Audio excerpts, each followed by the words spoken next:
Hello and welcome to the UK Surf Show. We are your hosts. I'm Pete. And I'm Mitch, and on today's episode, we aren't chatting to anyone. Yeah, we're chatting to me and you and me, lots and lots for us to see and do and speak about. And that seems a bit dull. We get to speak about facts that I went surfing, that you went surfing, that there's other stuff to talk about, and these are going to be sort of regulars now because we've had so many requests and comments from people saying they love interviews, but they love the ones where it's just you and I chatting as well. So, which I will never understand. I will never. No, understand. Nor me. But it's going to be. We're going to start introducing some like regular features and stuff, and like your stories. So if you've got any stories that you want read out or you think are good, you know, like listeners' stories or wipeouts or surfs or things that have happened, that sort of thing, we'll read them out. There's going to be some other features that we'll build as we go along these ones, and yeah, we'll see what happens with it.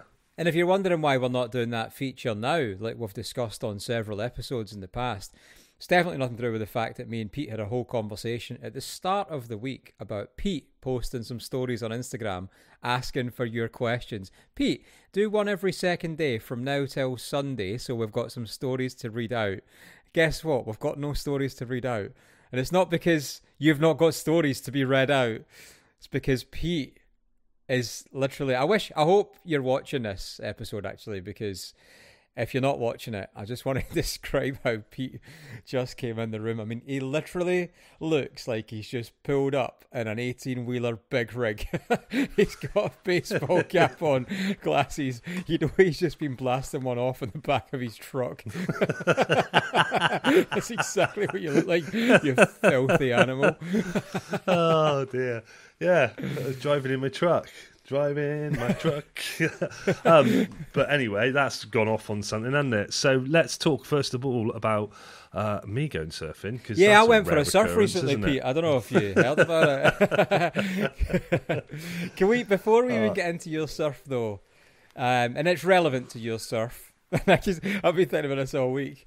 Have you been to any parties recently? Parties? Yeah. Have you been to a party? Oh God! So, Captain Offensive. There's no way I was not making you tell this story. I don't care how embarrassed you were. It's not just the embarrassment; it's the offence of it as well. So that's why people need to know. So I went surfing in Westwood Ho, and I went down with my friend Ollie, and we met up with Zoe and Gareth down there. People know, and Gareth is South African. Anyway, we were chatting about stuff, and we were all stood around chatting, and he was talking about how when he was younger, going to nightclubs when he was like 15, 16 or something, the stuff they were going into in South Africa, which at that point I thought it'd be really funny to say, oh, did you go to a party? As in a party. And he didn't laugh. Sure. And I was like, yeah, that wasn't funny. And because he didn't laugh and it wasn't funny, my friend Ollie started laughing. And then the more in the conversation that I was going, yeah, that's not funny on a lot of levels, is it? And he was really like, yeah, no, it's not funny.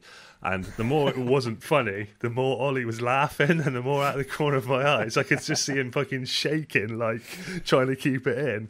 And it was just getting more and more awkward. And I then, changed the subject, and I had to apologise and just said, I'm an idiot. Don't worry about it. That's classic Pete. But yeah, classic Pete. So cheers for bringing that up. Yeah, brilliant. that's one I wasn't going to tell, but yeah.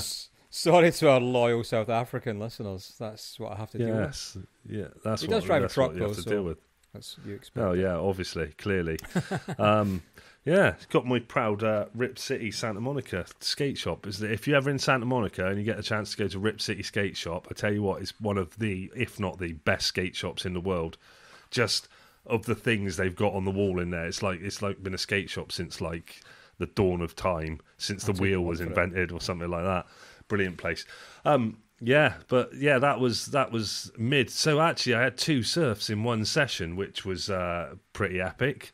So went for a surf. We got there, and it was high tide, so we had to wait because it was right up on the rocks.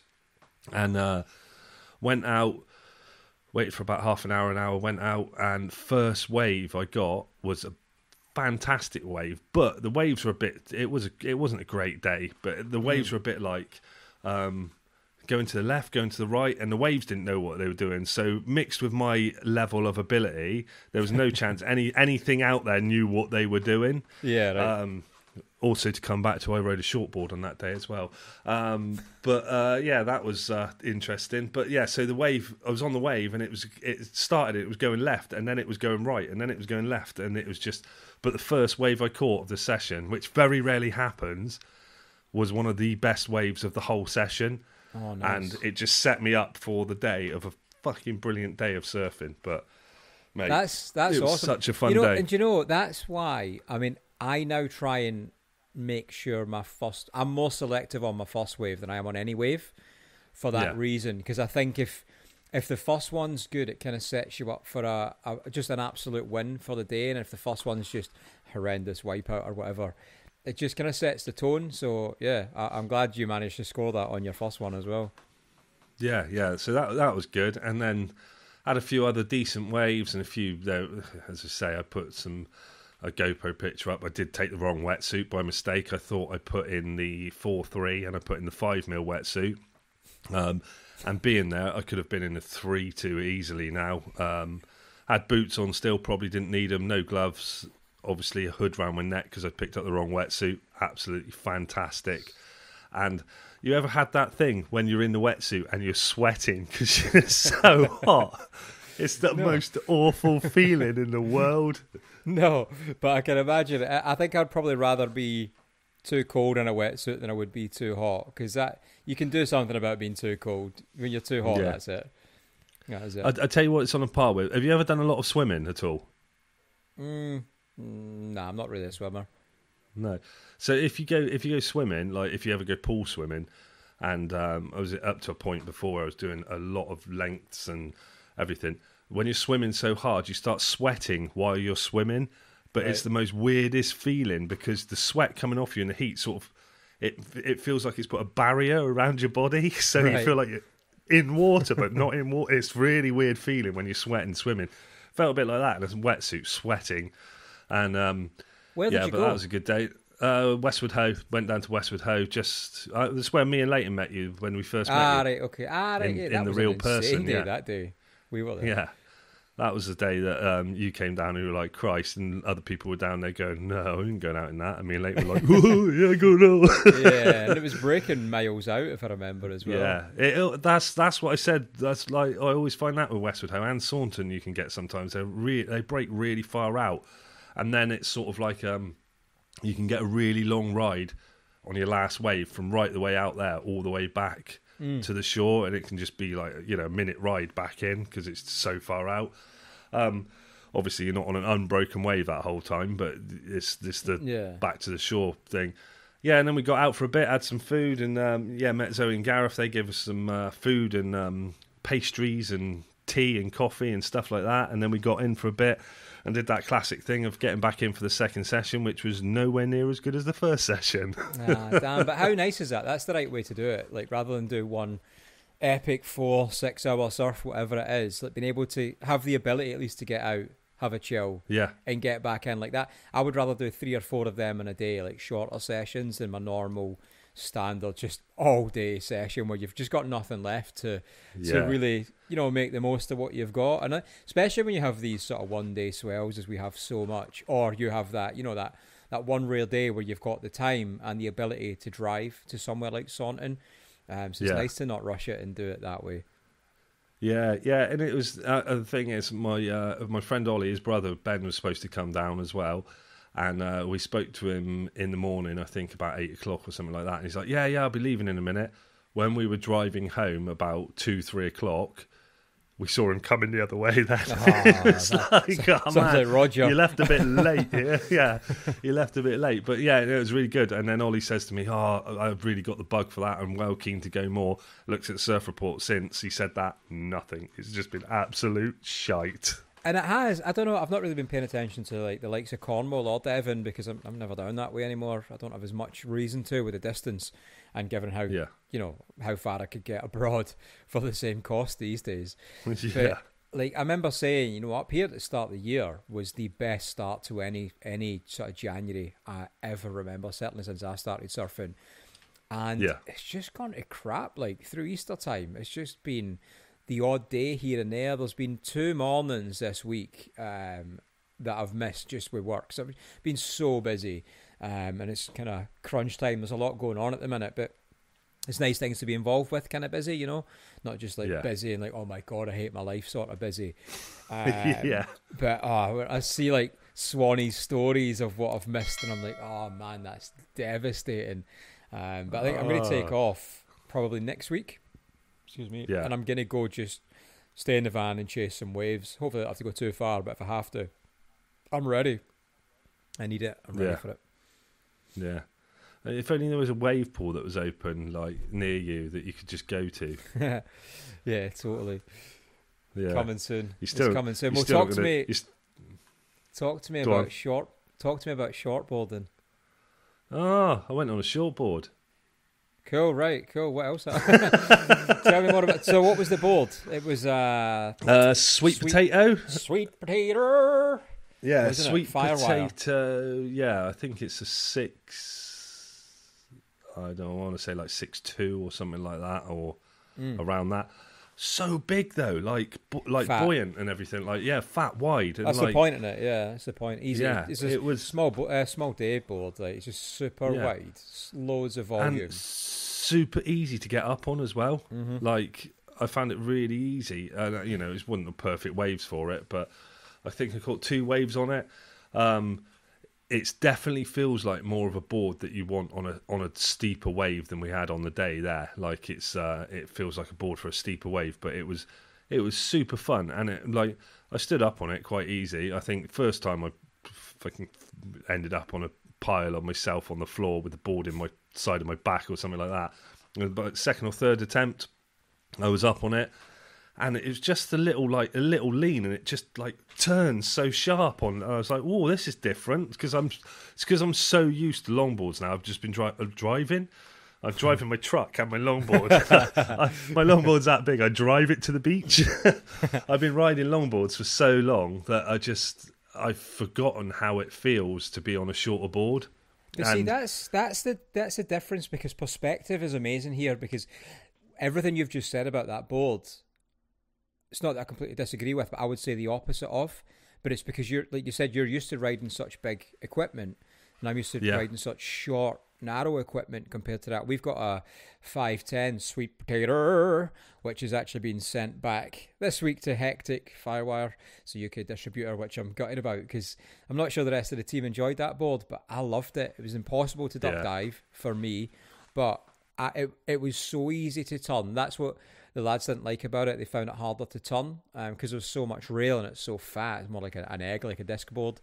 But for some reason, I just got on with it, and I found it really easy to turn. But I definitely wouldn't want it on a steep wave because it doesn't have a lot of rocker in it.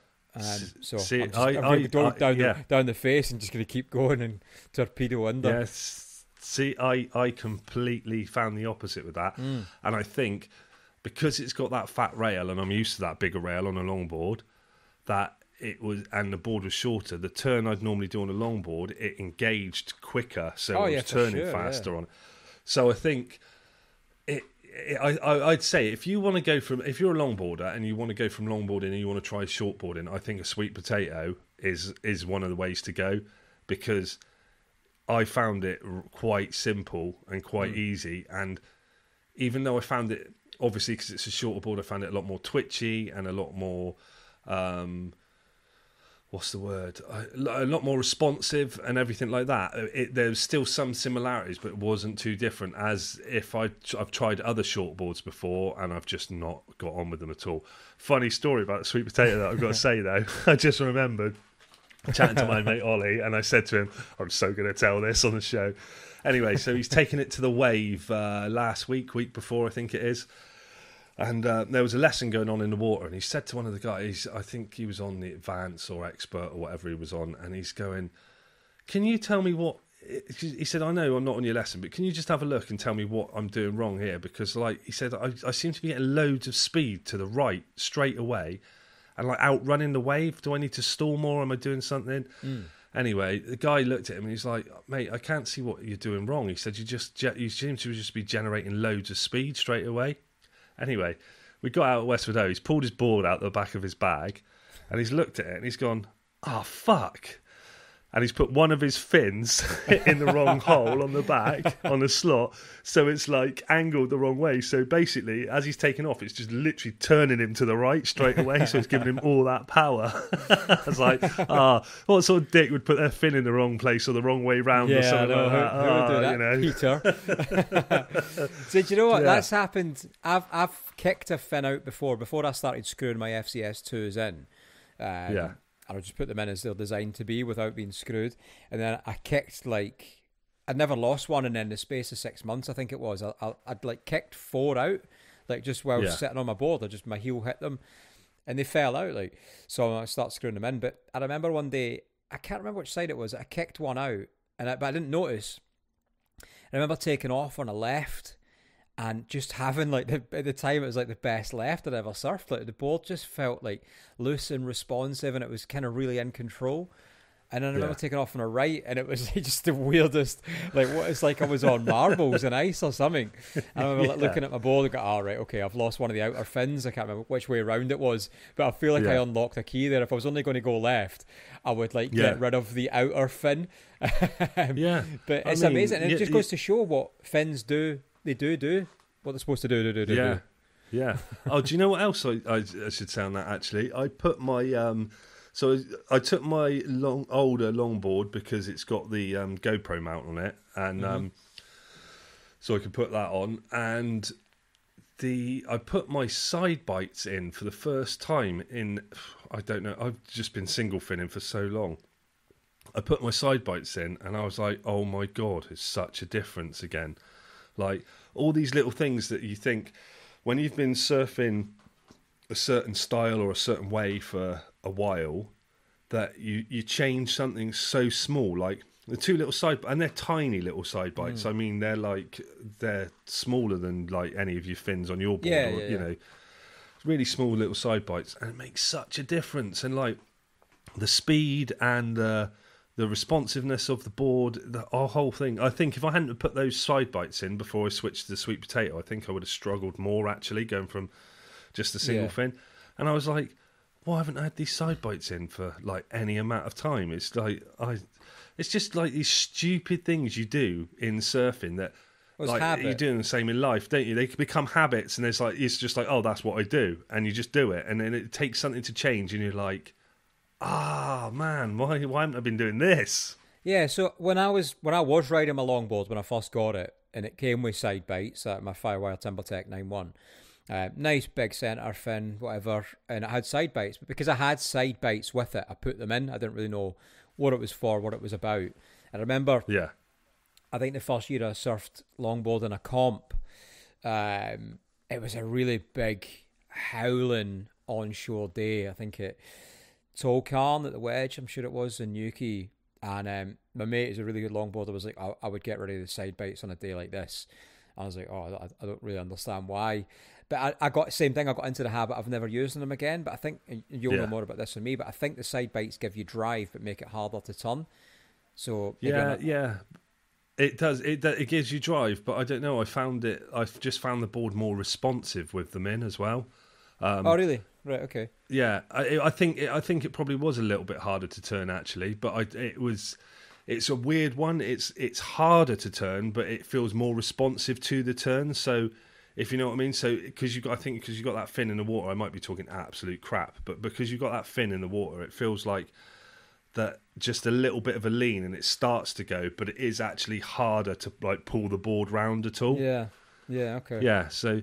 No, it's definitely it's good, and it was just fucking brilliant, to be honest, just to get back out there and be in the water surfing again with just having that mate to go down with again. That I'm big time. You know, life's been busy, stuff's been in the way like we spoke about before, and you know, lots of shit's been going on, and it was just good to get in the water and you know, do that and get back out there and surf. And I was just buzzing for the next day, week. I don't know how long. Is that a call? Oh, mate, I was so tired. It's like the first one, back in, and it was like a double session. You know, I was so tired. And like you say, that Westwood Ho paddle out is a long paddle out normally as well. Yeah. Yeah, How was the water? The water was all right, actually. It was, what did I think?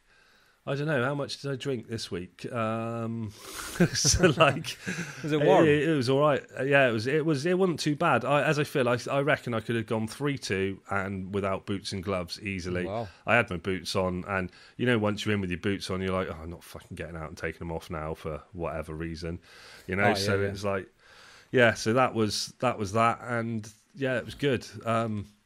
So I reckon it's now Devon Cornwall definitely 3-2 weather. That's no nuts. boots, no gloves. Yeah, So, it's yeah, nice. I surfed It's last warm. weekend. I want to say, and it was the first one. I had 2 sessions in a day at the Old Kent Road, and I ditched gloves in the pre-lunchtime session. And don't get me wrong, I got away with it, but by the time my hands went so numb, I couldn't feel them anymore. Then you kind of get over it, and it's back to normal. But that was probably quite a long 40 minutes before it became okay. And then the evening session without gloves was absolutely fine because obviously it's had the sun on it the whole day. But it definitely wasn't boot ditching. I think I definitely could have 4-3'd it for sure, especially on that evening session. Yesterday, we went to St Andrews, me, my son, my daughter, and my daughter's boyfriend. Me and my boy went for a surf, but we went gloveless. It was absolutely fine. I pushed him onto 2 waves actually on my BP Mini on my mid-length. He couldn't pop up, so we had to get out, which was a shame because he had a wee how should we say? Did he have another bike accident? Yeah, there's a mountain bike version, if you like, of like Cook of the Day or Cook Slams. Sorry, can't quite remember what it's called. I need to get it up, but I'll play the video over the top. But same thing, like millions of hits, like millions of viewers. And I think if you listen, you might, or if you follow us on Instagram, you might remember I shared a story.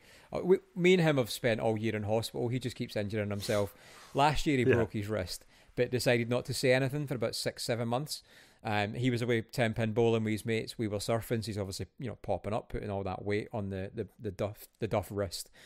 6-7 months later, he mentioned it. We went to the hospital. Oh, you've broke it, but it's been such a long time, so I had to re-break it, and it's been a nightmare. It's affected his education. He had to stop his woodwork course and everything. It's been a nightmare, right? So then he's kind of in recovery, and I'm like, just stay off the bike for a bit. He's on his bike and he's like going downhill because he's a teenager, no-handed, showing off standard.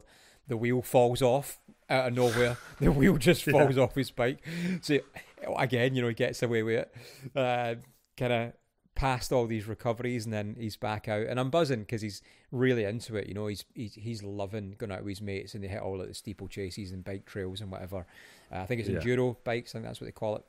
And it's great because it's a proper, but like surfing, it's a skill. It's a real skill set. You need to really be determined. And I guess similar to surfing, you've said this quite a lot in the past. It's like when you're in the moment, you can't think about anything else, so real life goes away. Like you have to just concentrate on that, otherwise you're off a cliff edge. So he did this. We have a saying in the army: train as you fight. Okay, which is to say, if that's what you're going to wear and that's how you operate when you fight the enemy, that's how you train. Wear the same gear, use the same tactics, use the same procedures, and so on and so forth. So he's got all his bike gear. Him and his mates go up some hill round Stirling, I don't know what it's called, and he borrows his mate's helmet and goggles, which are a little bit loose, and I'll overlay it, but as he's bombing down the hill, his mates are filming it on the phones. You can just see the goggles slide down his head as he's at the crunch point, the pivotal point in the corner, and you just hear, I can't see. It's just the way he creams into the side. It's such a feeble crash as well that he just sort of stops dead. Guy ain't dropping. I can't see anything. I'm fine. It's hilarious. So I posted that ages ago, and loads of people obviously gave sympathy and whatever. So last weekend, or maybe it was the weekend before, the weekend you surfed, I think, I was filming the paddle out for Surfers Against Sewage, part of Lost Shore stuff, at Portobello in Edinburgh. Yeah. And then we went and filmed something else for Wave Project. And I get a text off Kyle, that's my son's name, as I used to call him, Reef, because it's a surf name, such a cooler surf name. He hates it, but I like him to be called Reef. I get a text from him, it was on a Sunday actually, and he just goes, guess where I am? I was like, at home in Stirling. and he sent a location of Fort William, and there was no real reference to me in that because I don't really follow downhill mountain biking, even though I quite enjoy it and I used to do it. Now, what are you doing up there? He's like, oh, I'm up here with my mate and his dad. We drove up here. There's like proper bike tracks up here. I was like, all right, cool. It had no idea to me. It didn't cross my mind that the weekend before had been the Enduro Mountain Bike World Cup on that course, which I'm now told by our good friend of the show, Roger, that it's considered one of the hardest courses, I think he said in the world, but maybe, in the UK, I don't know, but they are hosting the World Cup there. So he goes up there and I'm like, all right, okay. So then, maybe a couple hours later, get the inevitable text. I'm in hospital. Wait, here we go again. I think I've done my collarbone. I've done my wrist again for sure. And so he's only been like biking for about a year. Yeah. And, taking it seriously for maybe 6 months or so. So you're still learning, right? And that was it. So because he kept injuring himself, I bought him a full suspension bike. In between them two events, because I'm told you should learn on a hardtail, which means there's no suspension on the back, because then it means you learn to control the bike. So he's now got this full suspension thing, which by the way is amazing. And he goes up there, doesn't go build it up. Which run do you think he goes down? No, he's got to go down the black one, hasn't he? The black run, right? The one they done the World Cup on, a black run on a damp day, wearing a full face visor, which he's never worn before, off someone else. And he said he was doing really well, up till the point he wasn't, obviously. And he creamed in hard because it's so high and it's so far up. There's no other way down. So you had to walk down with a bike. 2 hours it took.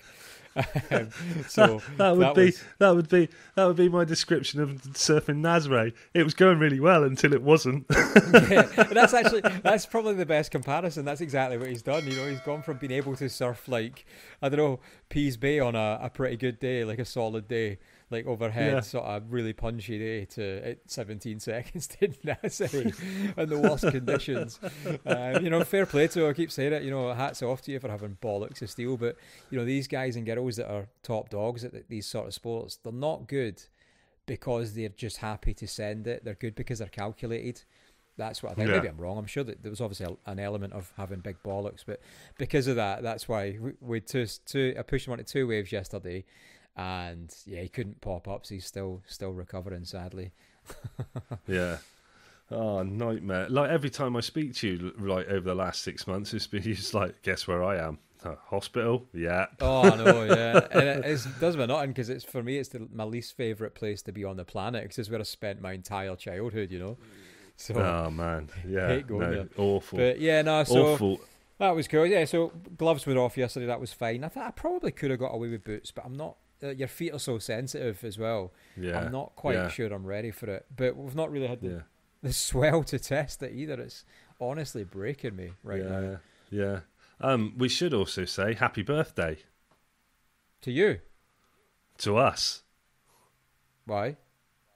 Because as of the 6th of June, 2020 was the first episode of the UK Surf Show to air. Oh, yeah. It's 4 years old. 4 years 4 years. Over 100 odd episodes, and lots of surfing, lots of laughing, lots of everything, really. It's just lots been of support as well. Fun. Yeah, loads of support. So thank you to everyone out there. We've got quite a good community of people on the Buy Me Coffee now that listen and like to rip the piss out of us about the Buy Me Coffee episodes we do and stuff like that. And yeah, like I said, it's just we're still weirded out why people listen to us and come up to us and go, oh yeah, I love the surf show. And I've had people come up to me now, or I've had people I know that go, oh, I was speaking to a mate the other day and they said they couldn't believe that you were my mate, because they listened to the podcast and stuff like that.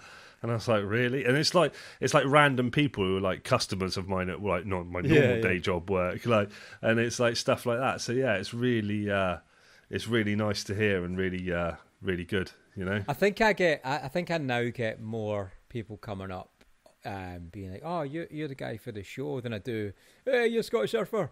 Which I don't know how I feel about that. It's weird. I find it weird because of the whole Instagram thing as well. Because you look at the Instagram followers, and it's I don't know, 5,500 or something like that. And in you do that comparison thing. I know you shouldn't compare things, but you compare yourself to other things out there when they've got like loads, like hundreds of thousands of followers or whatever, you know, like, or like someone that's got like 20 odd thousand followers or something like that. But then you've got the other side of it where there's the listening figures, and I think some of the people might not do or be on social media, or I don't know, it might just not be cool to follow us on social media. I don't know, but it's like, yeah, it's the numbers of downloads are just incredible, and like you always say, like, oh, you know, you should be more like proud about that and talk about that. And I'm like, yeah, whatever, yeah. It's just it's no, just, but the thing is, they don't marry up. That's the thing. The downloads.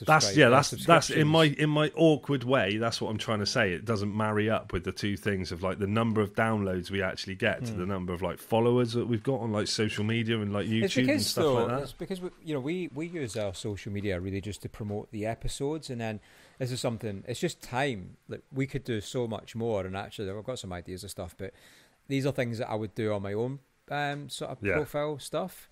But it's time. Like, I don't have the time that I used to have. So, like, I'd love to go out and do, like, I don't know, a wetsuit fitting guide, or a guide to stuff in the surfing in the UK sort of stuff, like the nuances of that. But it's just time. I think once Lost Shores open, for sure, I'll have the time to be able to go do more of this stuff. And to be fair, I'll probably film a lot of stuff there for the show that, we can talk about, because we'll have such a different... It opens such a new door of ability of doing stuff. It's just finding a balance of what goes where for me, because there's so many, I guess, variables that I have to manage, like, like what I do with my own, if you want to call it, brand, which is a bit weird to say, but that doesn't necessarily cross over to Lost Shore, and Lost Shore doesn't me in the show, and this whole three-way thing. But there is a point where it probably does all cross over. So it's managing, and there's obviously always stuff that you want to do yourself, and then there's stuff like, you think, that's actually better for the show, or vice versa. But the support is what matters. People are obviously listen. Like, we can't hide from the numbers of that. But follow us shitloads more on social media. And YouTube and stuff. Helps us grow. Yeah.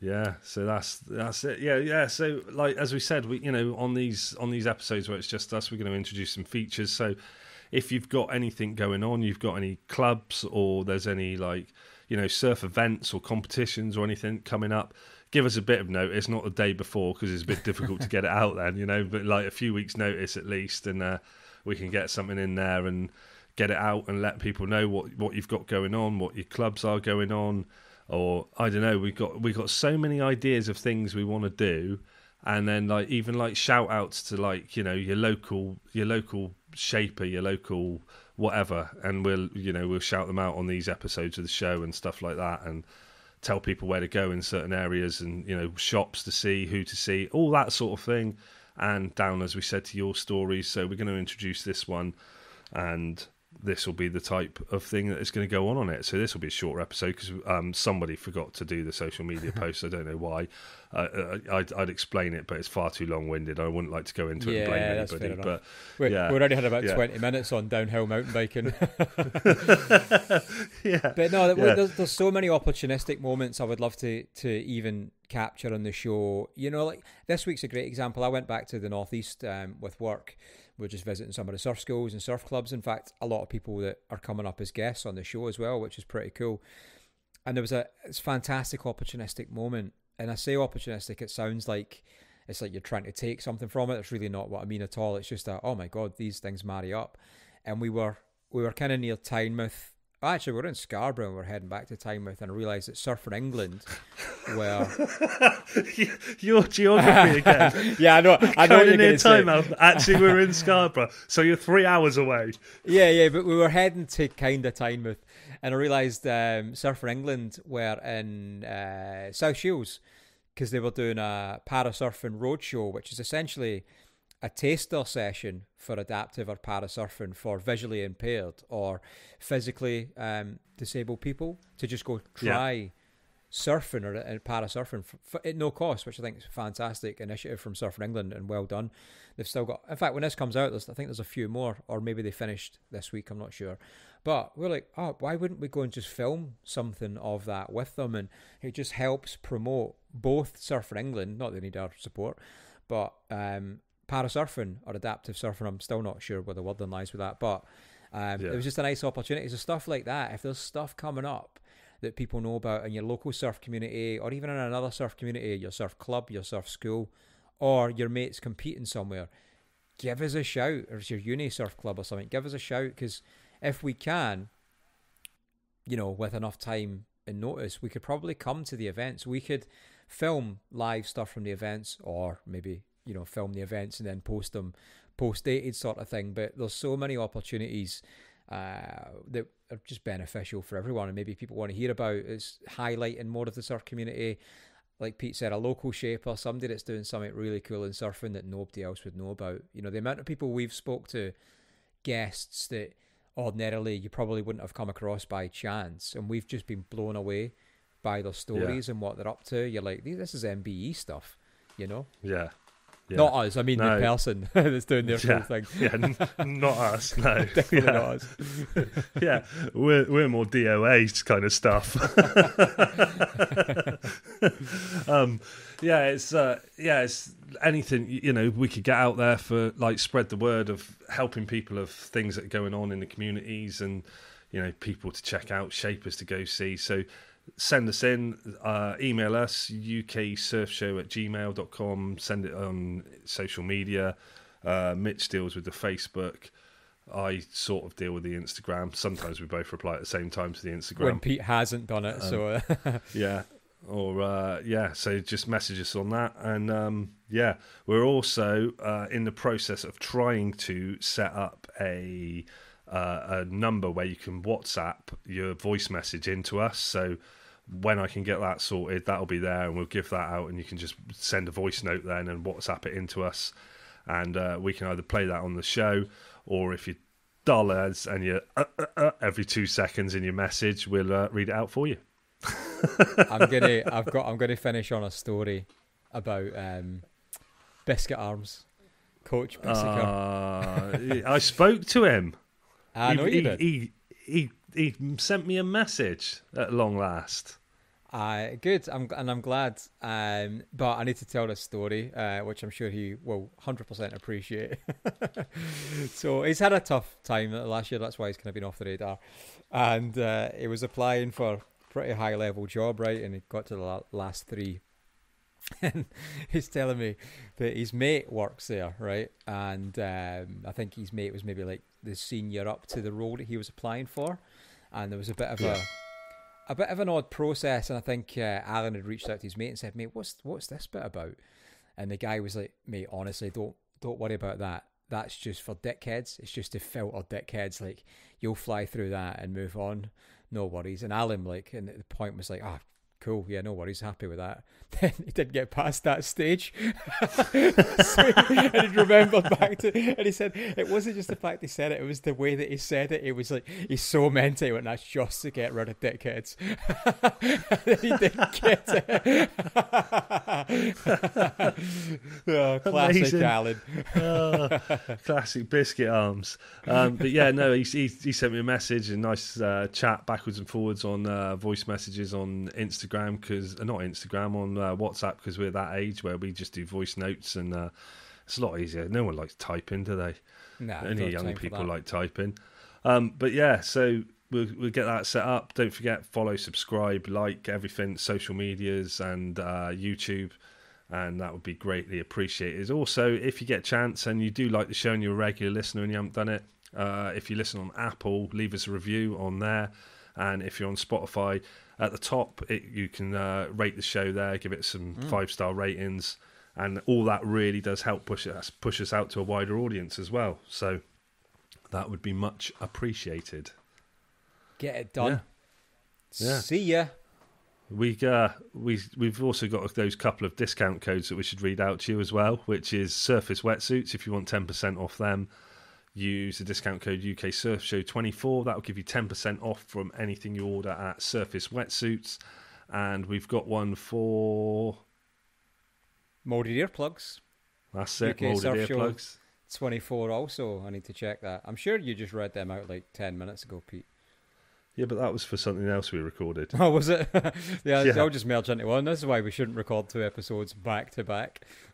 Yeah. Well, it's timing, isn't it, at the moment? Because you're super busy. I've been super busy. Summer's my busiest time at work as well. And obviously, you know, you've got that hand-built wave garden that you're building to just open up yourself that you're still digging out, but you've got to get dug by September, you know? Yeah, it's getting there.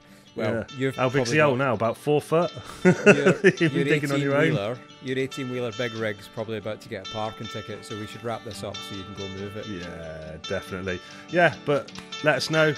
Send in your stories, send in your local people that we should shout out, and, you know, your news of things that are going on in your area, your competitions, everything like that, and we will be on these episodes, which will be roughly every 3 to 4 episodes. It'll be Mitch and I just rambling nonsense. So yeah, we'll see you next time.